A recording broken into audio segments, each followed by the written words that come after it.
Salut! Alors aujourd'hui, je suis super contente de commencer avec cette première vidéo de Laura's TV Show. C'est un rêve que j'ai depuis maintenant un certain temps et je suis très contente de commencer à interviewer mes deux copains. Donc Hello, trop contente d'être là. Laura Nathalie pour les intimes et Alexandre. Hello. Il se fiche tout le temps de moi avec mon salut, alors voilà, hein, le hello il est un peu moyen quand même. Mais en gros, qu'est-ce que j'ai vraiment envie de faire avec ce podcast? Donc c'est vraiment d'interviewer des gens qui m'inspirent. Parce que j'ai tellement de gens autour de moi qui font des trucs de ouf et j'ai envie de les mettre en lumière et surtout d'aller plus loin dans comment est-ce qu'ils font pour concrétiser tout ce qu'ils ont envie de faire. Parce qu'on est quand même dans une époque où on a peur de faire les trucs, on a tout le temps les croyances limitantes, on ne sait pas pourquoi on fait ci, et que le regard des autres, et que blablabla. Et donc là, j'ai deux exemples autour de moi. Donc il y a Laura et Alex, et on a quand même un bébé avec nous. Hein. On a Noah qui est juste là, comme quoi il n'y a pas d'excuses. C'est pas une histoire d'enfant, c'est pas une histoire de quoi que ce soit. Tout est possible si on a vraiment envie de faire les choses. Et du coup, pourquoi est-ce que je vous ai dit de demander de venir aujourd'hui? Parce que déjà, on s'est rencontrés dans un contexte assez particulier, parce qu'on s'est rencontrés pendant une retraite. Une retraite qui était vraiment axée autant business et autant spiritualité. Et j'aimerais bien que vous disiez un peu en deux mots, est-ce que vous pouvez me faire une petite présentation de qui vous êtes? Oui, si tu veux, je peux commencer. Trop contente d'être là. Et un truc que t'as dit, t'as dit quelque chose comme faire des trucs. Et moi, j'adore cette expression parce qu'une phrase que je me dis souvent dans ma tête à moi-même, c'est j'aime les gens qui font des trucs. C'est bête, hein, mais je me dis souvent ça. Je dis au final, les meilleurs gens, c'est ceux qui font des trucs. Mais dans le sens large, tu sais, pas ceux qui parlent pendant des années. Alors, si tu veux parler, va faire une conférence, quoi. Mais pas, tu vois. Enfin, bref, donc j'adore. Est-ce que tu fais des trucs, mais genre vraiment. Donc moi, c'est Laura Nathalie. Je suis coach pour entrepreneurs créatifs et artistes, souvent aussi un peu spirituels sur les bords. Et voilà, je les accompagne à créer un business où ils sont vraiment eux-mêmes dans leur chelou. Et j'ai écrit un livre qui s'appelle Affirme ton chelou. Et créer un business en étant toi. Voilà. Et très cher Alex. Et du coup, moi, Alexandre, je suis dans le coaching et la formation depuis 2017. J'avais commencé en tant que coach et formateur de coach dans le domaine de l'orientation scolaire professionnelle. Et aujourd'hui, j'accompagne davantage ceux qui souhaitent bien se découvrir eux-mêmes. Je forme des enseignants et je transmets des outils de connaissance de soi pour apprendre à vivre avec soi. Trop bien, c'est passionnant, j'adore.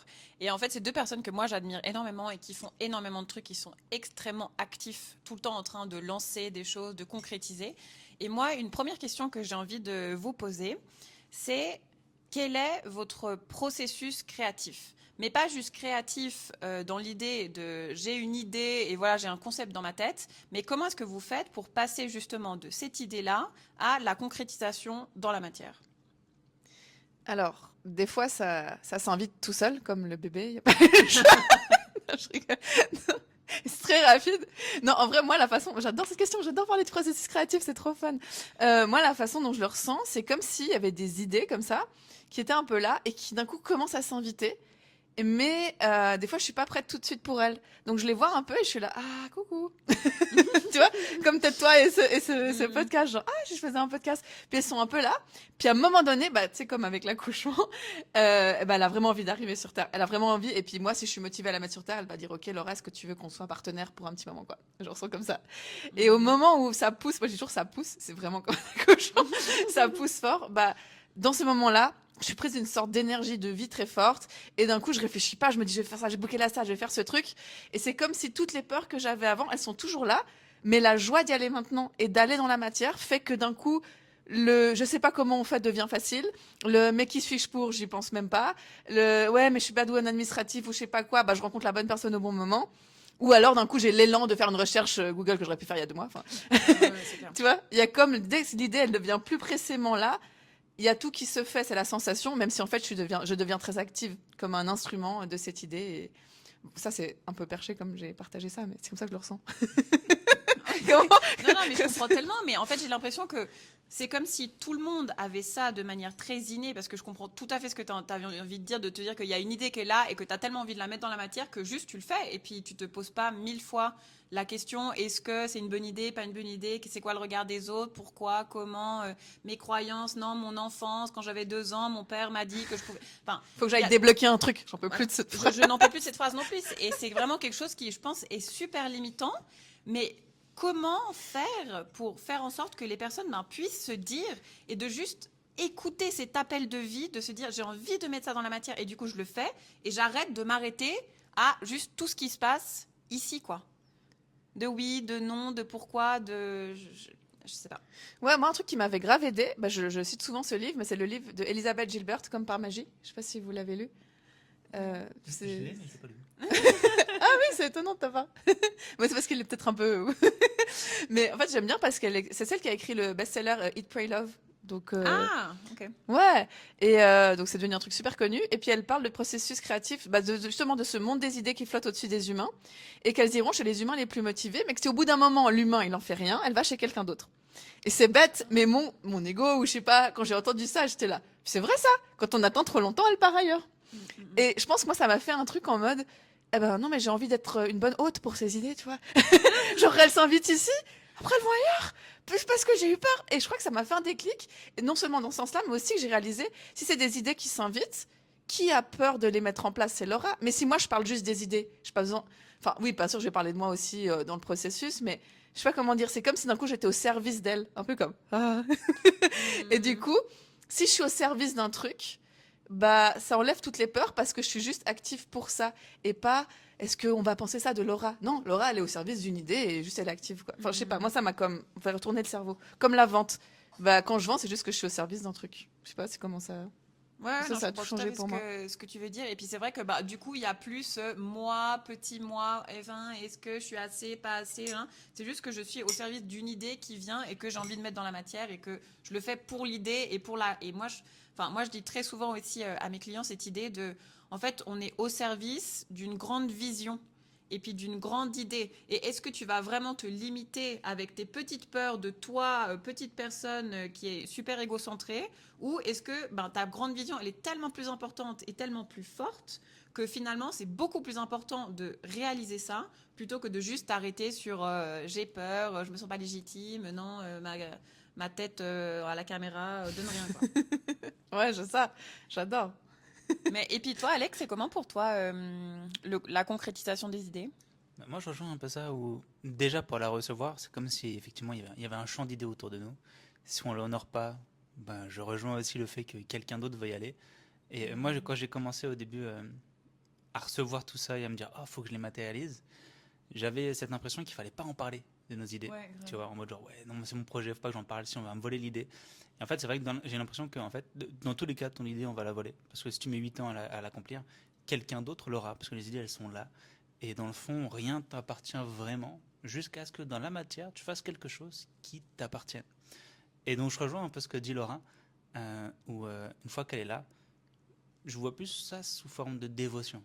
Tu vois. Après, c'est pas simple. Et moi aussi, je suis confronté à ça. Plein de peurs, plein de. Et si j'y vais? Et si je contacte cette personne et que je la dérange? Tu vois. En fait, c'est typiquement ce qui fait de nous des êtres humains, qui nous freine dans la matérialisation. Et moi, le premier, parce que j'ai peur, parce que je sais pas comment ça va se passer. Mais sinon, je m'aperçois que moi, tout ce que j'ai réalisé de plus important dans ma vie, c'était les moments où j'étais le plus dévoué. Donc il n'y avait pas la question de et si ça marche, si ça ne marche pas. C'était vraiment un élan du cœur qui était honoré. Et c'est comme si après, une fois que tu es dans ta légende, que tu es au service de ça, la notion de service, je trouvais important. Moi j'aime mieux Enfin, ce qui me parle vraiment, c'est la notion de dévotion, quoi. Si tu as cette idée, honore-la. Et c'est comme ça que ça se matérialise, quoi. Tu vois, j'ai voulu être édité dans le domaine de l'éducation. Et j'étais frustré parce que ben, j'avais sorti un livre et j'arrivais pas forcément à en vendre tant que je voulais, tu vois. Et j'ai eu l'opportunité d'être édité dans le plus grand éditeur français sur un sujet, par un éditeur qui s'occupe de l'éducation. Et c'était le moment où en fait je cherchais le moins à l'être. Tu vois, je cherchais le moins à l'être, mais à la fois j'étais totalement au service de la mission qui se cachait derrière. Tu vois, l'envie d'être édité. Ouais, c'est ça, c'est ça. Et plus j'étais dévoué, et moins je cherchais à justement réaliser la chose. Ouais. Mais je pense que ça, c'est vraiment aussi un immense truc de toute cette idée d'énergie féminine et masculine. Et c'est vrai que ce que j'ai remarqué ces derniers temps, c'est que il y a comme un processus qui se passe tout le temps de la même manière. C'est que tu as une idée, tu as quelque chose que tu as envie de concrétiser, alors tu y penses, tu le conceptualises dans ta tête, tu le fais grandir, tu le matérialises, enfin non, pas tu le matérialises, tu le penses vraiment, t'en parles avec les autres, tu le fais vivre, enfin tu crées vraiment ton idée, et après tu fais dans la matière ce que tu peux faire pour faire en sorte qu'il arrive sur Terre. Donc tu le concrétises, et après je pense qu'il y a aussi cette phase de lâcher prise. Genre, j'ai fait tout ce que je pouvais pour ça. Et j'ai l'impression que ça, c'est pour une idée, pour matérialiser, mais ça peut être pour absolument tout. C'est comme, par exemple, c'est une idée un peu... mais là, j'ai eu une voiture qui était bloquée devant ma terrasse pendant 3 semaines. Donc, ça fait 3 semaines que je devais monter ma terrasse, où tout était prêt, machin. Et la voiture ne partait pas. Et en fait, c'est le moment où j'ai décidé que... J'ai appelé la police, j'ai appelé l'autre police, j'ai appelé mais toute la ville. Je pense que j'ai fait mais vraiment absolument tout le monde. Et du moment où je me suis dit, ok, là j'ai conceptualisé ce que je voulais faire, dégager cette voiture, j'ai mis les actions dans la matière, je veux qu'elle parte. Et le moment où j'ai dit, ok, lundi, j'appelle la dépanneuse et je fais dégager la voiture. Et là, le dimanche soir, la voiture elle est partie. Il l'a senti. Après, il y a un truc je trouve qui est important que tu as dit, c'est je fais ce que je peux faire. Et en fait, c'est ça qui est important, c'est je fais ce que je peux faire à l'endroit où j'en suis. Et moi, je suis très à structurer et à me dire, ouais, ça va ressembler à ça. Et du coup, à être frustré parfois du chemin. Et je trouve que c'est le problème qu'on pourrait avoir quand on veut matérialiser quelque chose, c'est de voir le temps que ça peut prendre. Et du coup, toujours être dans l'idéalisation de à quoi ça va ressembler. Et ouais, ça va être génial. Mais vu que le petit pas, il n'est pas si... fascinant que ça, tu le fais pas forcément. C'est vraiment, ouais, comme tu dis. Oui, puis il y a une question qui revient, c'est comment est-ce que tu sais, quand tu as tout fait, que tu peux lâcher prise? Tu sais, il y a souvent cette question qui revient. Clair. Mais moi, je me dis, si tu te poses la question, c'est que tu n'as peut-être pas tout fait. Il y a encore 2-3 trucs. Parce que tu as senti au moment où tu l'as bien décrit. T'as plus quoi. d'idées, quoi. Ouais, c'est ça, c'est genre, bon, j'ai tout donné. Ok, t'as tout donné, c'est ça. Et il y avait autre chose aussi qui me venait tout à l'heure, c'était sur cette notion de comment est-ce qu'on dépasse les peurs humaines. Et moi, un truc qui m'a vachement aidé, c'est la curiosité. Dans le sens où j'ai réalisé, mais ok, quand tu regardes un film, ce qui te fait kiffer, tu sais que ça va bien se terminer. Enfin, souvent, si t'aimes bien les films, ils se terminent bien. Mais ce que t'aimes, c'est les émotions, c'est le suspense, c'est le fait qu'il y a un gros caca au milieu, tu sais pas, oh, tu t'y attendais pas du tout, la trahison, machin. T'adores ça dans les films. Ouais. Quand je me suis dit, dans la vie, c'est ça, en fait. Moi, j'ai mon idée toute bien, mais je vais dans la matière, ça va forcément être la merde. Enfin, ça va Il va y avoir 50 000 problèmes, 50 000 chemins par ici, par la droite, par la gauche. C'est Donc sûr. ça, en attendant, je retarde juste la merde possible que finalement, ça se trouve, je vais aimer. Enfin, je vais aimer pas peut-être sur le moment, mais en même temps, si notre vie était comme ça, c'est pas pour rien que dans les trucs d'hôpitaux, c'est comme ça quand t'es vivant. Hein. Donc... non mais c'est vrai. Donc en fait, j'ai réalisé, mais je veux l'aventure, je veux la merde, je veux savoir comment je vais me dépatouiller d'une situation impossible, je veux savoir qui je suis là-dedans.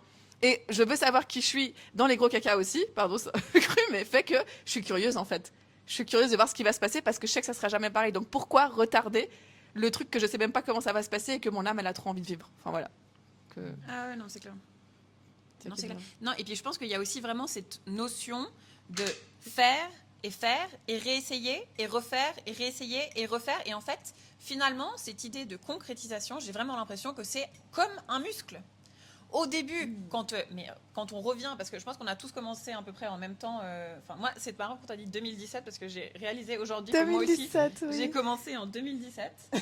Et non, mais en 2017, vraiment, j'ai l'impression que appeler un fournisseur de mes artisans pour faire ma marque d'accessoires, c'était c'était le devoir accompli pour les 6 prochains mois, quoi, parce que c'était oh mon Dieu, c'était incroyable. Et quand je vois aujourd'hui à quel point je suis capable de faire tellement de choses et de conceptualiser tellement de choses en une journée, et en fait je me pose tellement plus la question parce que c'est automatique. Je suis tellement habituée à j'ai une idée, ok, je la mets dans la matière, j'ai une idée, je la mets dans la matière, j'ai une idée, je la mets dans la matière, et du coup c'est un muscle. Et c'est pour ça que je dis tout le temps aussi à mes clients de me dire mais ne commence pas dans 6 mois. Ne commence pas dans 6 mois. Si tu commences aujourd'hui, tout ce que tu vas apprendre pendant les 6 prochains mois, tu vas avoir le temps de refaire, de muscler ton muscle à essayer de faire des trucs. Et en fait, dans 6 mois, tu auras tellement plus de recul par rapport à ton idée, tu auras tellement plus de feedback, tu auras tellement plus de trucs que... Mais tu auras déjà une idée beaucoup plus avancée dans 6 mois que si tu fais rien et tu commences dans 6 mois. Ah, j'adore. C'est tellement ça. Et ce qui me vient, c'est que pourquoi on le fait pas? Mais je comprends pas. Moi, je ne comprends pas. Ce qui me vient, ce serait peut-être la vulnérabilité dans le sens où c'est comme si dans leur tête, les gens croyaient que s'ils attendaient 6 mois en réfléchissant à une idée, quand ils apparaissent fournisseurs, ils seraient tout stylés. Non, tu vas toujours chialer devant, en fait. Mais non, Qu'après, une c'est fois la que tu même fais un chose. truc. Ouais, c'est ça, mais dans la tête, les gens se disent, si je prépare vraiment bien, j'aurais l'air pro. Non, t'auras l'air con quand même. Parce que t'auras juste attendu 6 mois. Et j'ai l'impression que c'est cette vulnérabilité de se dire, j'ai pas envie de vivre des émotions, j'ai pas envie d'avoir l'air nul devant tout le monde. Donc peut-être si j'attends un peu, j'aurais l'air plus bien. Non, t'auras l'air encore plus con parce que t'auras attendu alors que tout le monde avance. Et en plus, tu auras des attentes par rapport à ce que tu es en train de faire parce que tu t'es dit que tu as attendu tellement de temps qu'il faut que ça soit bien. Ah oui, en Et plus. donc, c'est vraiment c'est mais vicieux. contre-productif fois 1 million, quoi. Donc, tu as une idée, essaye tout de suite. Et moi, j'ai quand même envie que... Parce que je trouve qu'on voit très souvent le parcours de l'entrepreneur qui est déjà à un niveau plus avancé. Par exemple, moi, on me dit « Ah, mais c'est tellement cool, t'as un bar, gna gna gna gna. » Je suis là, non mais vous vous rendez pas compte le nombre de merdes que j'ai eu durant les 7 dernières années. Non mais c'était un challenge de merde sur merde, quoi. Enfin, c'est un challenge, un autre problème, les relations, les paroles, enfin vraiment tout ce qui est possible à s'imaginer. Et du coup, j'aimerais bien, est-ce que vous pouvez me raconter quelques anecdotes de tout ce qui s'est passé ces dernières années, tout ce que vous avez essayé et des trucs qui ont fonctionné et des trucs qui n'ont pas fonctionné pour qu'on se rende compte qu'il n'y a rien d'autre que faire des trucs. Et pas juste attendre que l'idée du siècle tombe et fasse en sorte qu'on soit tous devant l'extase et qu'on voit Jésus-Christ à la fin, quoi. Moi, je sais que tu as fait des coachings Tinder, je sais. Ah oui. Non, mais C'est vrai. on a une espèce de panoplie de choses qui ont été faites dans ce canapé qui est absolument incroyable. Donc, est-ce que vous pouvez nous partager des trucs un peu invraisemblables que vous avez fait? Ouais, bah je sais pas, tu veux commencer, Alex? Tu veux que je commence? Comme tu veux. Ouais, J'en ai ouais. un en Vas-y. tête, c'est quand j'ai commencé, je crois, donc 2017, je commençais mon activité et au début, moi j'ai conceptualisé une méthode d'orientation que je voulais mener dans les écoles. Et je rencontre un mec qui était président d'une structure jeunesse qui coordonnait une trentaine d'autres structures sur mon département. Je suis putain, intéressant là. Bon contact. Et je crois qu'on était en 2018 ou 2019. Et ce mec-là, il me dit, ben, tu sais quoi, t'as qu'à rentrer au conseil d'administration. Je fais, ben, vamos, plaçons nos pièces. Avançons les pions de l'échiquier. Et donc je vais à ce conseil d'administration et en fait, boum, il se barre et tout le bureau dégage. Et donc moi j'étais là en mode genre, ah putain, bon bah du coup, c'est niqué quoi, je vais pas avoir ma place. Et là en fait les personnes discutaient qui veut reprendre cette association, être président, etc. Et tu sais ce moment où tu sens une bouffée de chaleur et tu te dis, là c'est peut-être pour moi. Et du coup, je savais pas trop ce que faisait l'association, tu vois, mais elle était subventionnée, c'était 140, 150 000 euros de budget à l'année. Ah ouais, il sent que ça pue la Tu merde. sens que ça sent la merde. Je vais jusqu'au bout quand même. Et du coup, moi je suis ok de prendre la présidence. Je sais pas trop, j'ai jamais été président d'une asso. Je sais pas trop comment ça se déroule, mais bon, si vous m'épaulez, ok, vamos. Et donc je me retrouve président. Et il faut tout reconstruire. Il faut recruter quelqu'un, on recrute quelqu'un, on recrute même une deuxième salariée. On tournait à 3, il y avait 3 salariés. Et moi j'étais là en mode, parce que mon plan de base, c'était quand même de révolutionner le système éducatif en transmettant mes méthodes dans toutes ces structures. Mais j'étais là avec une énergie très, on va révolutionner le système. Je parlais avec mes archétypes, tu vois, c'est archétype magicien, je suis là pour transformer la chose. Et en fait j'étais face à l'institution qui aime les choses qui sont assez stables. Le statu quo. Tu Et vois, pas les gens qui font des trucs. bah, l'innovation, c'est on va mettre un bot digital, tu vois, ça c'est l'innovation et ils sont contents. Mais moi, c'était vraiment changer dans les fondations, la vision qu'on avait d'une thématique qui était là l'orientation. Et puis en plus, je le fais sous le spectre de la connaissance de soi et de la spiritualité, c'était pas bien vu parce que c'était mal connoté. Et je suis venu pour transformer le truc et en fait, on m'a montré la porte. Donc la personne que j'avais recrutée, ben, m'a montré la porte. Avec aussi d'autres membres du bureau, comme quoi en fait j'étais pas forcément aligné, tu vois, et dans le réseau les gens comprenaient pas et ils se sont dit mais en fait, il y a un conflit d'intérêts. Alors que moi, je suis là pour apporter, j'ai mon temps, au partage, il y avait effectivement, si je pouvais avoir des prestations sous ce couvert, bah tant mieux. Mais le fait est que j'étais vraiment là pour apporter cette démarche et faire en sorte que ça se propage. Mais on a vu un conflit d'intérêts, il n'y en avait pas forcément, et on m'a montré la porte. Mais c'est parce que aussi, tu vois, le coupable, c'est moi, parce qu'en fait, je suis venu avec une énergie qui n'était pas du tout adaptée à l'institution. Et c'est là où je dirais que ce qui est vraiment important, c'est de se connaître, tu vois. Dans le processus créatif, se connaître. Dans le processus de vente, se connaître.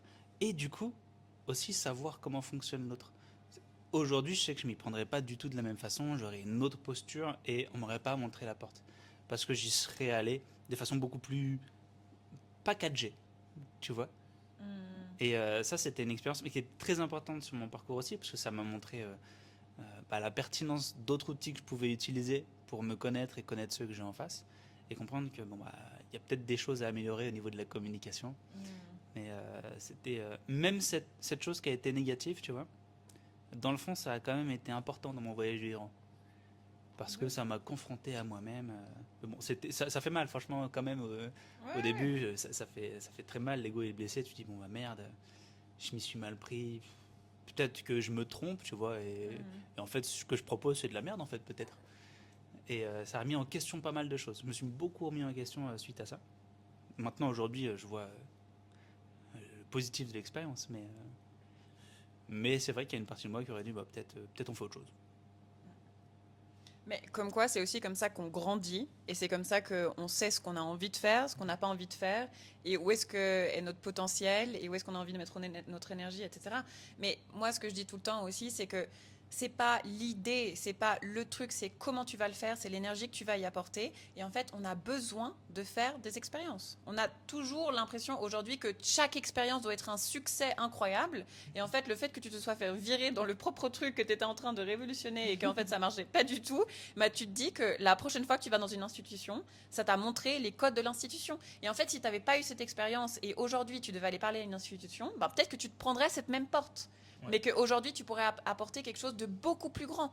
Donc, à quel point je pense que c'est important de faire des erreurs, d'avoir des échecs, parce que c'est une expérience à chaque fois. Et c'est ça qui nous fait vraiment évoluer et qui fait en sorte qu'en plus, on dépasse ça aujourd'hui avec une facilité hors pair, quoi. C'est plus, oh mon Dieu, le ciel s'écroule sur notre tête, quoi. Je sais plus c'est qui entrepreneur qui disait ça, mais il y en a un qui. Grosso modo, c'est échoue ou échoue vite, quoi. Ouais. Échoue et échoue vite. Et puis après, on recommence. Et puis rééchoue, mais rééchoue vite. Oui, puis en plus, il y a ce truc que c'est l'humain qui voit ça comme un échec. Parce que d'un point de vue vraiment juste de qui nous sommes de plus grand, il n'y a rien de bien ou mal. Ouais, on s'en fout vraiment. Parce qu'on sait pas à quel point un truc qui nous paraît vraiment une merde, en fait, c'était vachement positif pour un truc. Ouais, c'est super dur pour nous de voir la big picture, mais comme on voit pas ça, on reste dans notre petit. C'était terrible, il y avait personne à mon événement. T'en sais rien, c'était peut-être mieux en fait.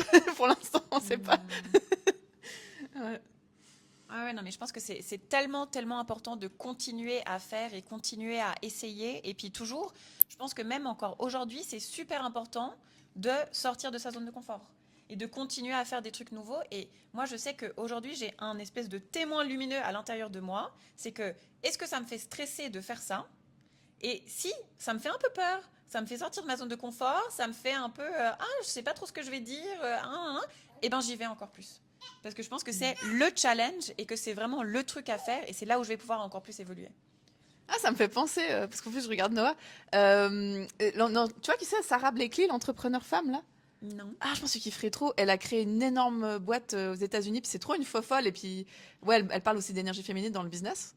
Et elle a été éduquée avec un papa qui, tous les jours à table, leur demandait comment vous avez échoué aujourd'hui. C'est les Américains, quoi. Chaque soir, c'est qu'est-ce que t'as raté, cher enfant. T'imagines quand elle. Donc, forcément, elle ose à meuf, elle a 20 ans, elle ose créer une entreprise de multimillions, elle se pose pas de questions. On m'a appris toute ma vie à échouer puis à me faire plein d'erreurs et j'ai intégré que c'était la voie royale pour kiffer la vie. Enfin, on te dira ça, Noah. C'est incroyable. Mais c'est là où tu vois le pouvoir de l'éducation. Tu vois. Moi, je comprends ceux qui ont peur, qui ont du mal. Toi, je sais que tu te poses des questions. Comment ça se fait que quand tu as une idée, tu mets 8 ans à la concrétiser? Et moi, je comprends parce que je fais partie aussi de ces personnes à vouloir que tout soit parfait, à vouloir avoir le plan précis. Et puis une fois que tu as le plan, ben, à chercher autre chose parce qu'en fait, dans le fond, peaufiner le plan, mais parce que dans le fond, en fait, c'est vrai que ce qui se passe, c'est que tu as peur. Et je dirais que c'est plus une histoire de courage, tu vois, et de tempérament de personnalité. Parce qu'il y en a d'autres qui, même si l'idée est là, en fait, c'est des blocages que tu peux avoir dans ton éducation. Comme là, tu vois, la fille, elle a été éduquée à qu'est-ce que tu as échoué, donc du coup, l'échec, c'est bien. Et puis, il y en a d'autres, en fait, l'échec n'avait pas forcément la place. Ou alors, papa, il a échoué une fois et ça a mis la famille dans la merde. Et ça, on n'en est pas conscient. Mais c'est peut-être toujours là pour nous. Et du coup, ça rejoint un peu ces délires de transgénérationnel où papa, maman, mon environnement, mes personnes proches sont parfois conditionnés. Et en fait, moi, je me conditionne parce que je fais partie de cet environnement et je me prends ça. Et en fait, ça me bloque. Parce que je me chope les peurs des autres et je me mets des blocages tout seul. Effectivement, le problème, c'est toujours l'humain qu'on est. Et Mais c'est la solution aussi, c'est ça c'est aussi la solution. Oui. Ouais. c'est ça qui est cool. Mais en même temps, j'ai envie de te dire que je trouve que des fois, on se cache trop. Alors, je suis complètement d'accord que toutes nos croyances limitantes, tout ce qui se passe dans notre tête, notre inconscient, notre machin, on est complètement des marionnettes de notre inconscient. Fair, ok, je suis d'accord avec toi. Mais en même temps, je pense qu'on en arrive à un certain âge aussi aujourd'hui, tu vois, de se dire que ok, là je sens qu'il y a vraiment, parce que je pense que c'est pas la même chose. J'ai un peu peur de mettre ma tête en vidéo, ou je suis paralysée à l'idée et genre c'est pas possible et que je fais un malaise quand j'allume mon téléphone. Et tu vois, je pense qu'on est suffisamment responsable et conscient aujourd'hui pour se dire, je sens que là c'est vraiment un gros blocage interne et qu'il y a un truc que j'ai besoin de dépasser. Et de, ok, ben je vais aller trouver la personne pour pouvoir travailler là-dessus, pour faire en sorte que ça switch. Et je pense que c'est vraiment important aussi d'aujourd'hui se responsabiliser beaucoup plus à 200%. On est là et tout ce qu'on fait de super, tout ce qu'on fait de nul, on est vraiment responsable de tout. Et de prendre cette responsabilité en même temps, ça fait super peur parce que bah, du coup, il y a certains trucs qu'on a fait, on est là genre, oh purée, on s'est mis tout seul dans un pétrin pas possible. Mais en même temps, mais ça veut dire qu'on a aussi un certain contrôle d'une certaine manière où on peut faire quelque chose qu'on a envie vu qu'on est complètement responsable de tout notre parcours, quoi. Ouais, il y a quelque chose qui me vient aussi là. Ça fait nunuche, mais vous savez, la phrase de Marianne Williamson, ce dont on a le plus peur, c'est de notre lumière. Moi, j'aime touche trop cette phrase. Mais je crois vraiment que c'est ça qui nous bloque, en fait. Des fois j'aime ça, me saoule quand les gens ils disent ça. Je suis là, bah alors vas-y. Mais, mais je crois vraiment qu'il y a un truc où on est tellement puissant et on est tellement capable de tout. Mais qui suis-je quand suis-je lumineux, en fait? On n'a pas cette réponse souvent. Ça me touche vachement. Non, puis ce truc d'avoir peur d'impacter, d'avoir peur d'être vu, d'avoir peur d'avoir du succès, d'avoir peur de... Les responsabilités qui sont liées à tout ça aussi. Tu parlais d'être responsable, d'être souverain, mais je trouve qu'on n'est pas forcément dans un monde qui nous responsabilise. On nous dit qu'il faut être responsable, mais on ne nous responsabilise pas forcément. On est toujours dépendant de quelqu'un qui décide pour nous, d'un manager, d'un élu. On n'a pas forcément l'habitude d'être responsable. Et dès tout jeune, en fait, l'éducation, en quelque sorte, c'est une soumission à l'autorité. Je dépends du regard du prof, de ce qu'il dit qui est bien, qui est pas bien. Et puis après, il y a un autre enseignant, un autre éducateur. Donc on n'est pas forcément aussi habitué à être responsable. Et c'est l'éducation. L'éducation. Mais ça me fait penser à une phrase que dit notre coach qu'on adore, Mélanie Anne Leyer. Ouais. Je crois qu'elle avait dit une phrase comme ça, c'est tout le monde veut plein d'argent, mais personne veut être responsable, en fait. Ouais. Parce que c'est sûr que oui, tu peux créer plein d'argent, mais tu as plein de responsabilités. Est-ce que c'est ce que tu veux? Bah, après, quelle est la question? C'est une phrase de Baptiste Noé, grâce à qui on s'est rencontrés dans le fond. Et lui, il avait dit une fois, c'était un poste, il disait, est-ce que tu veux le niveau d'emmerde qui va avec le niveau du succès que tu espères avoir? Et je fais, oh, c'est plutôt intéressant comme point de vue. Mais oui, c'est vrai. Est-ce que tu veux le niveau d'emmerde? Et des fois, en fait, non, c'est parce que tu n'es pas prêt et tu aimes bien le confort de ton quotidien. Et tu dis, ouais, si j'ai ça, je pourrais plus faire ça. Ou alors, je vais devoir faire ça, je n'ai pas forcément envie. Si j'ai plus de cash, plus d'administratif, et puis peut-être que j'aurai un contrôle fiscal. Alors non, du coup, je serai sous les radars. Mais ça qui est intéressant, c'est que tout ça, c'est du mental, en fait. Parce qu'une fois que tu es dans la vie, enfin, moi, typiquement, j'avais super peur de tout, de l'informatique et beaucoup de l'administratif. Ça me terrorisait, la fiscalité, justement, et trucs comme ça. Et aujourd'hui, on a eu un contrôle fiscal. J'ai passé l'après-midi avec ma sœur à devoir justifier des dépenses de l'entreprise et on s'est grave marré. Mais tu vois, tu m'aurais dit ça il y a des années. Impossible. Ouais, c'est ça. Invraisemblable. Mais si je m'étais dit à des années, ouais, mais si un jour j'ai un contrôle fiscal, j'aurais pas fait mon premier événement. Plutôt que de me dire, bon, bah, on y va comme ça, et en temps voulu, j'aurai la bonne comptable, il y aura une bonne personne qui va se présenter, j'aurai suffisamment d'argent pour payer ça. C'est ça qu'on réalise pas, c'est que la personne qui avance, elle aura, comme un jeu vidéo, elle aura plusieurs ressources. Mais tu peux pas l'avoir vu que t'es pas en train de faire tes échecs expériences qui vont t'amener ces ressources supplémentaires. Ouais. Ah ouais, non, mais c'est. Non, mais c'est tout un truc. Hein. Et puis, je pense que cette évolution, et je pense qu'il y a vraiment, moi, je travaille vraiment beaucoup avec moi-même aussi sur cette notion de confiance en la vie. Que, en fait, ça va le faire.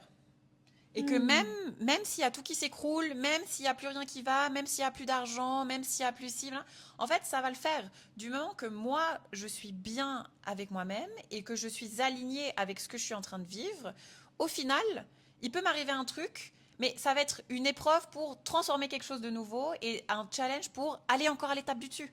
Et c'est tout le temps cette idée de, il y a un truc qui se passe, ça me challenge pour le dépasser, ça me challenge pour le dépasser, tout le temps, tout le temps, tout le temps.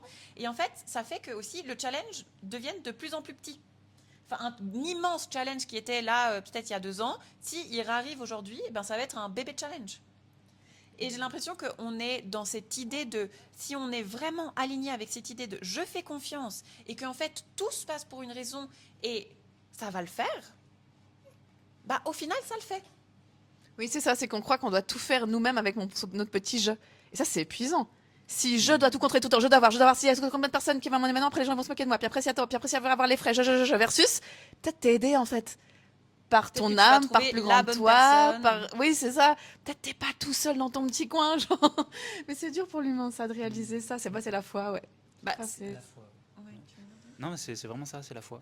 Moi, on m'avait dit une fois, tout est fluide quand tout le monde, quand chacun est à sa place. Tout est fluide quand chacun est à sa place. Si je suis vraiment à ma place et que ça vibre vraiment et que je suis dévoué, ouais, c'est dingue, mais c'est comme si tu rencontrais les bonnes personnes, les bons mentors, les bonnes opportunités et que tu avais aussi les échecs qu'on voit pas forcément qui sont nécessaires. Mais parfois, en fait, il y a des portes qui sont nécessaires parce que ça nous éloigne de là où on doit aller et on pensait que parce qu'on a vu telle personne sur les réseaux avoir Faire ça, ceci, ouais. faire ça, on s'est dit il faut que je fasse ça aussi, et si ça marche pas, tu te dis merde alors, c'est pas pour moi, tu remets tout en question, alors que en fait peut-être que j'étais en train de m'engouffrer dans un idéal qui n'est pas le mien. Et donc c'est aussi ça, je pense prendre conscience que quand tu es à ta place, tout est juste. Mais c'est dur. Hein. Mais c'est très dur. Mais c'est super dur et je trouve que c'est quelque chose qui est tellement, tellement exigeant, surtout en ayant des business, etc. Parce que, enfin, moi, je vois par rapport à mon comportement tous les jours, je vois que dès que je commence à avoir un stress financier, une énorme facture qui tombe, un autre machin, un autre truc, et que en même temps j'ai pas le temps et que j'ai pas assez dormi et que blablabla, parce que voilà, ma vie c'est tout le temps un film d'action en permanence, et de rester dans cette idée de tout va bien, je fais confiance. Et en fait, là, au lieu d'aller essayer d'éteindre tous les feux possibles qui sont autour de moi, ben, je vais juste aller méditer pendant un petit moment et je vais faire confiance qu'en fait, c'est la personne qui va arriver, que nanani, que nanana. Je trouve, alors que je le sais, tu vois, dans ma tête, c'est clair que c'est comme ça que ça fonctionne. Je l'ai déjà expérimenté plein de fois. Mais de l'incarner, mais c'est un espèce de challenge immense. Mais c'est pour ça qu'on dit souvent que finalement, être entrepreneur, c'est hyper spirituel. Ah ouais. Parce que aller chanter des mantras, on aime, hein. On s'est rencontrés comme ça tous. Mais d'ailleurs, c'est à la retraite de Romain. Et avec Romain, il y a des entrepreneurs. Donc c'est pas pareil. Et merci Romain d'ailleurs, parce qu'on a quand même, grâce à toi, rencontré plein de gens super, super Ah, mais sympas. oui. Mais d'ailleurs, c'est pour ça que mêler, comme il fait, spiritualité et entrepreneuriat, c'est la clé. Parce que, ouais, juste chanter des trucs dans la nature, c'est une chose. Mais être responsable de salariés, être en expansion, avoir plein de responsabilités et rester dans ce centre, là est le vrai challenge. Qu'on adore et qui est méga dur. Qui est le plus challengeant, Super dur. mais en même temps, on se verrait pas faire autre chose. Ben non, notre âme, elle est en joie. Ça serait pas possible. Et moi, je me dis tellement de fois, des fois, mais ça serait tellement plus simple de juste travailler pour quelqu'un. Et après, je me dis, je me ferais virer au bout d'une semaine. De toute façon, c'est impossible. Je serais la pire employée de tous les temps, je pense. Mais je pense que c'est un peu ce truc à cultiver. Et j'ai l'impression aussi que des fois, cette notion de salariat et de les règles, c'est comme ça, et qu'il faut surtout pas que tu ouvres trop ta bouche, parce que si tu ouvres trop ta bouche, eh ben, tu risques de te faire virer. Enfin, cette pression un peu sur ta tête de tu peux te faire virer à n'importe quel moment, et ben du coup, ça met aussi un immense couvert sur oser. Et sur le fait que les gens, ben, ils osent plus avec eux-mêmes. Oui, c'est vrai, parce qu'après, ils sont face à l'entrepreneuriat, puis ils réalisent pas qu'ils peuvent tout faire. Ils sont là, bah, je recommence avec un plan et un machin. Non, non, non, tu sais, tu peux aller dans la rue et dire, oyez, oyez, il y a pas de... non, mais à la fin... Fait complètement Mais différemment, quoi. Bah, tu disais avant les expériences bizarres, moi, j'ai mis des affiches à l'université pour trouver mes premiers clients. Quand j'étais à Seattle, j'ai mis sur Craigslist, qui est l'équivalent de Le Bon Coin, une annonce pour trouver des clients. Et on se retrouvait devant un café, je les prenais en photo en pleine rue, devais se changer dans les toilettes pour de tenue. Enfin, c'était n'importe quoi. Personne m'a arrêté. Comme j'aime bien dire, il n'y a pas de police de l'entrepreneuriat. Donc, à un moment donné, c'est aussi ça, c'est enlever le truc glamour du oui, je suis une start-up incroyable. Non, au début, t'as 3 ressources, tu vas dans la rue littéralement s'il faut, tu te démerdes. Et c'est ça. Et tous les entrepreneurs que j'ai rencontrés, ils ont ce truc. Enfin, il y a une meuf que j'avais rencontrée à Vienne, elle avait une pire entreprise avec maintenant des gros influenceurs, une des plus grandes écoles de langue du Mexique. Elle disait, j'ai commencé les flyers dans la rue et personne n'est foutu de faire ça. Et à un moment donné, bon voilà. Mais ça me fait tellement penser à moi j'ai commencé avec une marque d'accessoires à la base où je faisais faire des accessoires en Colombie et tout était fait main machin. Donc tout le processus j'adorais etc. Mais je me suis retrouvée dans des situations entre le marché de Noël à -10 pendant 12 heures dehors en train de geler et de supplier mes voisins de me filer des semelles parce que j'avais les pieds tellement gelés que j'avais plus à marcher, ou à monter un stand et en fait on m'avait pas expliqué qu'il n'y avait pas de stand. Donc en fait j'étais sur la route. Et donc, j'ai commencé à prendre les barrières de signalisation. Donc, j'ai monté un stand avec les barrières de signalisation que j'ai mises en U, où j'ai accroché des sacs sur mes barrières. À la mano. Non, mais c'était n'importe. J'ai revu ce reel l'autre jour, j'étais là, non, mais c'est pas possible. Tu peux pas faire ça, t'as pas le droit de faire ça, Laura. Mais oui. Et en fait, quand t'as pas le choix, et quand t'es face à une situation, eh ben, tu le fais. Oui. Et en fait, je pense qu'il y a aussi vraiment cette notion, très souvent, les gens ne se mettent pas assez dans une situation compliquée où t'as pas le choix et tu dois le faire. Parce que moi, quand j'étais devant mon stand là, et qu'en fait j'avais pas capté qu'il y avait pas de stand, eh ben le mec, il attendait que je monte quelque chose.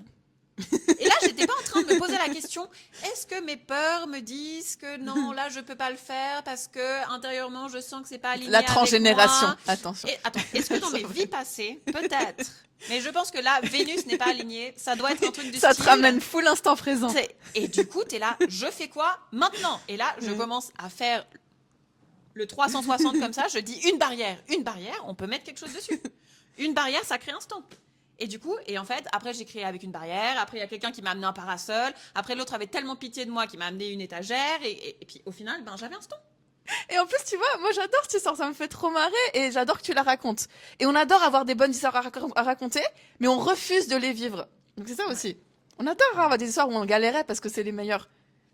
Mais personne ne veut les vivre, alors il y a un problème aussi. Ça, c'est l'humain. Non, et je pense que des fois, en fait, c'est pas si compliqué. Et je pense qu'il y a aussi cette notion de... Parce que beaucoup de gens me posent la question aujourd'hui, est-ce que je dois arrêter mon travail, démissionner, pour avoir vraiment tout le temps du monde pour faire mon projet? Et moi, je dis toujours, il y a 2 types de personnes.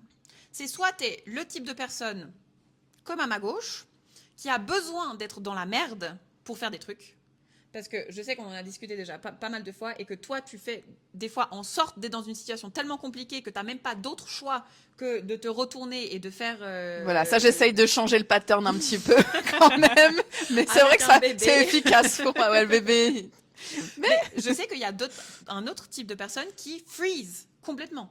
S'ils sont sans argent, sans projet, sans machin, en fait, ils vont tellement être paniqués à l'idée de ne pas avoir de stabilité financière que ça va être un drame international et que du coup, ils vont être incapables de faire quoi que ce soit. Bah Alex, c'est un plus comme ça, toi. Moi, je suis plus comme ça, ouais. J'ai besoin d'un minimum de sécurité. Oui. Bien que la sécurité, c'est subjectif. C'est une illusion, on est d'accord. Mais et des quand fois, même. ouais, faut juste une personne qui travaille ta vision de la sécurité.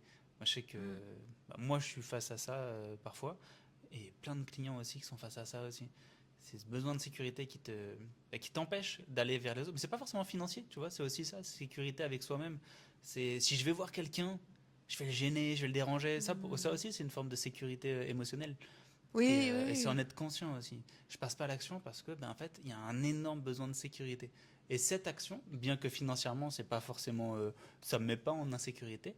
Cette action, inconsciemment, je l'associe à quelque chose qui va me mettre en danger. Parce que je vais aller vers les autres, peut-être que je vais me faire rejeter. Et c'est ce rejet qui est une forme d'insécurité. Et on avait une cliente l'autre jour avec Alex, elle avait peur de gâcher ses contacts. Justement parce qu'elle avait quitté une entreprise, elle avait plein de contacts en entreprise, en tout cas quelques-uns, et elle avait peur de les gâcher. Et je crois qu'il y a aussi ce truc, moi c'était longtemps là quand même, alors que pas du tout du truc d'entreprise, vu que j'ai jamais été salarié vraiment, mais ce peur que s'il y a un pas qui peut être faux, tu sais, moi ça m'est resté longtemps ça. Il y a un pas qui pourrait faire tout gâcher, il y a un pas qui, en fait, non. Il y a une phrase qui est descendue une fois, c'est tous les choix mènent à toi, et tu peux jamais te tromper, tu peux jamais, enfin c'est impossible. Et je crois que quand j'ai compris que tu pouvais pas faire de pas de travers, ça m'a aussi vachement relaxé quoi. T'es toujours en sécurité, t'es toujours en sécurité d'être toi et de te planter, vraiment. Mais c'est un état de conscience, c'est un état d'être, c'est un niveau de conscience de sentir aussi ça. Et Laura est une des rares personnes que j'ai vues qui a cet état d'être. Et ça dépend pourquoi. Hein. Oui, ça dépend pourquoi. Ça dépend pourquoi. Mais c'est vraiment un état d'être, un état émotionnel, un état de conscience. Et après, selon les épreuves de la vie que tu traverses, bah, tu peux remettre des choses en question. Mais c'est vraiment un état d'être, quoi. Et je trouve que c'est ça le plus difficile. C'est facile de faire des trucs, mais tu as dit tout à l'heure, c'est comment on le fait en fait. L'important, c'est pas ce qu'on fait, c'est comment on le fait. Tu vois ? Ok, il faut que j'aille voir des gens, ça me pétrifie. Et peut-être qu'en fait, tu n'as pas trouvé ta façon d'attirer à toi des gens. Faut changer la perception de qu'est-ce que c'est qu'aller voir des gens, par exemple. Comment je m'y prends avec mon entreprise ? Ça me fait peur l'entrepreneuriat. Ben, peut-être que c'est ta perception actuelle. Et peut-être que tu vas avoir ta façon à toi de faire de l'entrepreneuriat, et puis tu vas avoir un fonctionnement associatif. Et ça se trouve, ça a mieux marché que certains entrepreneurs qui se disent « ouais, mais les associations, c'est nul ». Et en fait, tu as des personnes qui ont un état d'être très associatif. Et en fait, leur entreprise, elle marche parce que justement, ils sont doués pour créer du lien. Et puis, ils ont ce côté accessible. Et c'est tout ce qu'il faut pour qu'une entreprise, elle marche, quoi. Mais tu vois, je suis tout à fait d'accord avec toi, mais en même temps, si tu n'as pas essayé plein de trucs, tu peux pas savoir que ton mindset, en fait, c'est l'association. Mm. Oui. Tu vois, et c'est ça que je dis tout le temps, c'est n'ayez pas peur d'essayer. Et en fait, on s'en fiche, même si tu trouves pas le premier coup, que toi, t'as pas envie de faire 200 000 francs par mois et de faire ci de cette manière-là, et puis d'aller en mode à full action, etc. Qu'en fait, toi, tu as besoin d'avoir une association avec des statuts et des machins et tout ça. Mais essaye. Tu vois ? Et c'est ça que je m'évertue tout le temps à dire, qu'on s'en fiche de la bonne idée, on s'en fiche de... Mais juste, fais quelque chose. Et en fait, du moment que tu fais quelque chose, on est tellement guidé parce que tu fais un truc et en fait, tu rencontres une personne qui t'amène dans un autre truc et en fait, cette autre personne te montre un autre business model qui t'amène dans un autre truc, qui t'amène dans un... Et en fait, c'est ça. Et moi, je dis tout le temps, le chemin de l'entrepreneuriat est tellement plus important que sa fin. Parce qu'au final, il n'y a jamais de fin. Ça s'arrête jamais. Tu n'as jamais une offre et c'est l'offre de ta vie et ensuite tu bouges plus. Enfin, jamais de la vie. Il y a une offre et que tu améliores, tu en parles autour de toi, et tu la lances. OK. Et ensuite, bah, c'est quoi la prochaine ? Et tu relances, et tu relances, et tu réessayes. Et en fait, ce que je me suis rendu compte aussi, par exemple, en ouvrant maintenant Papillon Indigo avec tout ce qui était les coachings, moi, je m'imaginais, c'est bon, j'ai fait la Nativa, je me suis pris tellement de portes dans la figure que c'est bon, il n'y a plus rien qui peut m'arriver. Maintenant, le truc va se faire comme ça. J'étais sûre que le truc, en fait, il allait se faire en 2-2. Mais que nenni ! Ça aurait pas été marrant.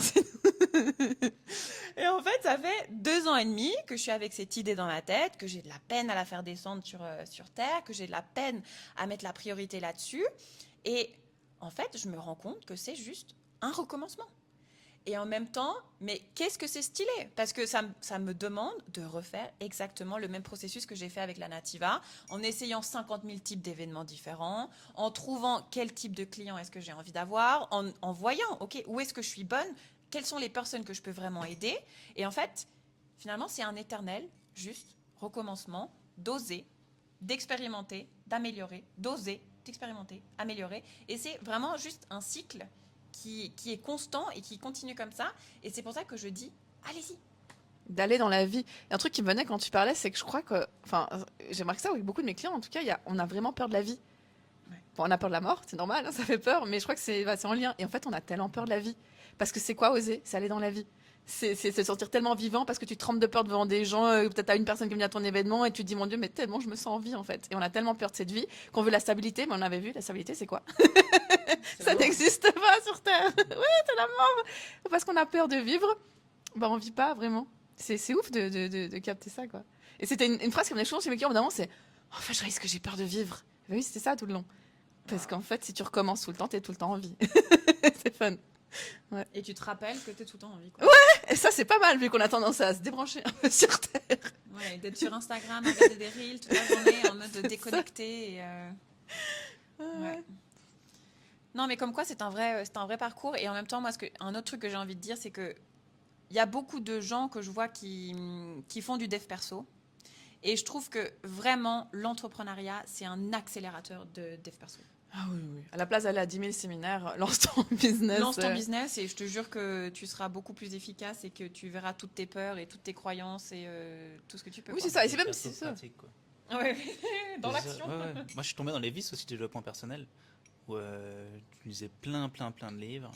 Et après, j'ai échangé avec d'autres personnes qui sont dans le dev perso. Et en fait, c'est vrai qu'on n'est pas forcément heureux. Hein.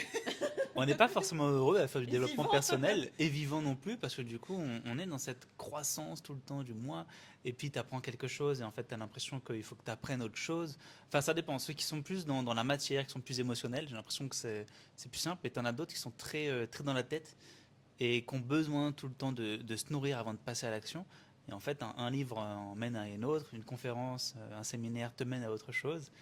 Et, et en fait, tu n'en finis jamais, quoi.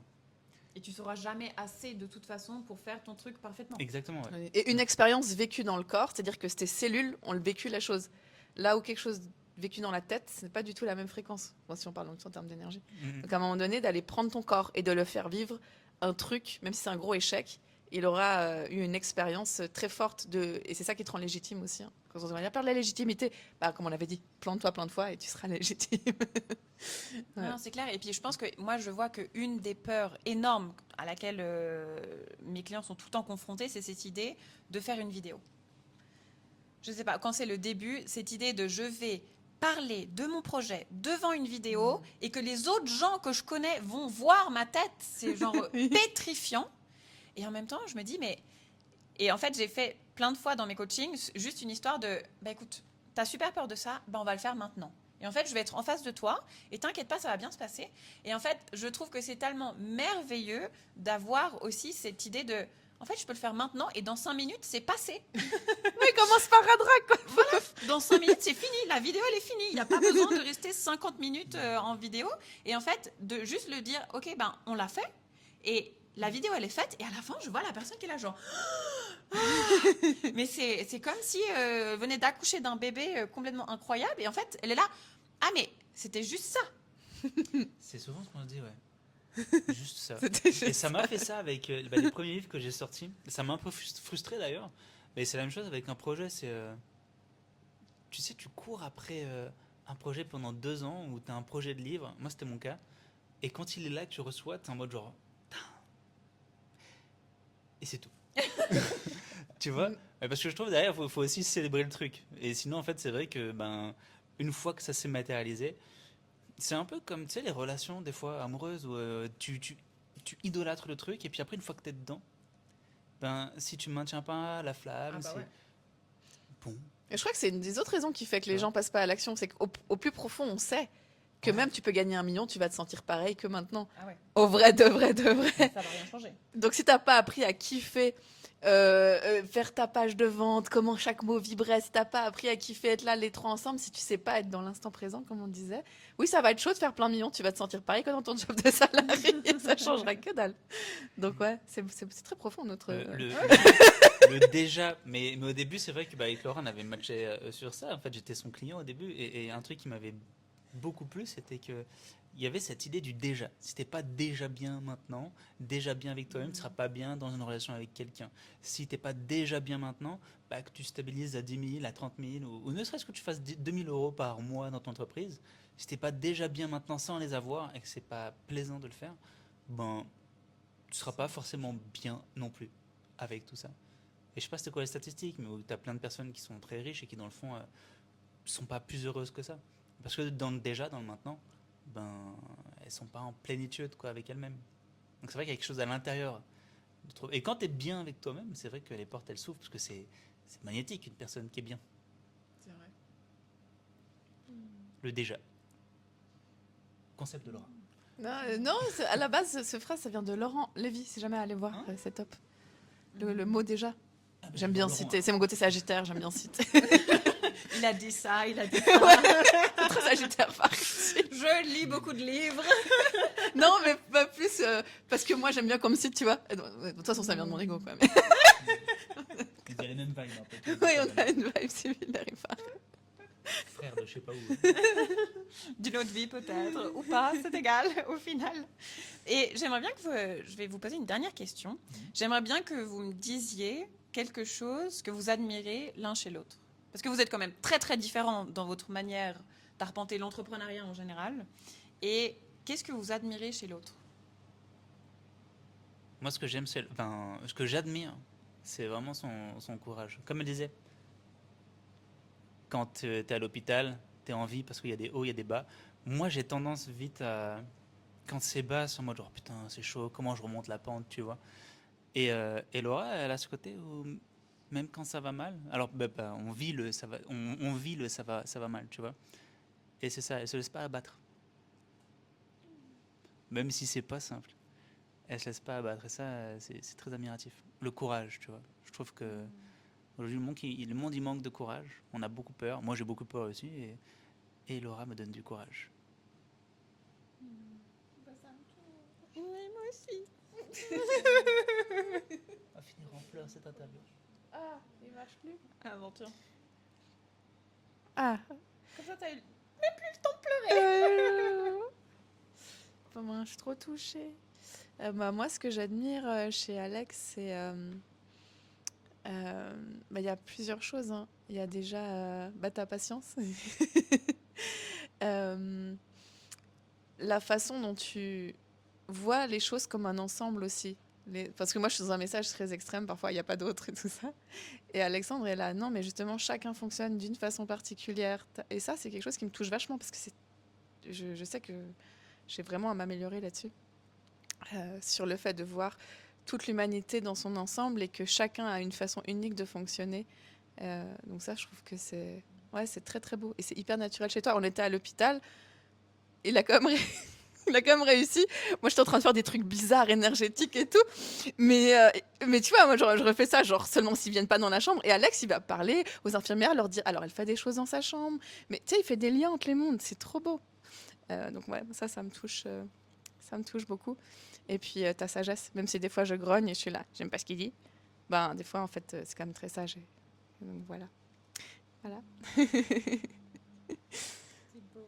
Ben, merci beaucoup. Et moi, je suis aussi hyper émue d'avoir fait cette première vidéo.